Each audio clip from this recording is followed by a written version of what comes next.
بسم الله الرحمن الرحيم. معكم أخوكم عيسى بن حمد العوفي. طبعا احنا نبارك للفريق الهلال على الفوز اليوم، وطبعا نقول لفريق النصر هارد. هذه ما هي نهاية في كرة القدم، هذه بداية شيء دائما تكون الهزيمة، ونقول مبروكين لفريق الهلال ودمتم بألف خير وعسى الله. طبعا الاستعداد هو طبعا الاستعداد للمباراة القادمة ان شاء الله هو استعداد راقي واستعداد ما شاء الله بادين في حماس يعني. مو بعدني من تتوقع يفوز؟ التوقعات هو الفوز بالبطولة والصعب، بحكم ان الفرق الاهلية الثانية كل الفرق قوية، وطبعا من بدايته كانت قوية.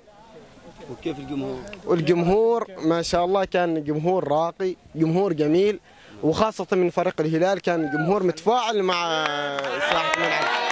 الله يسلمك.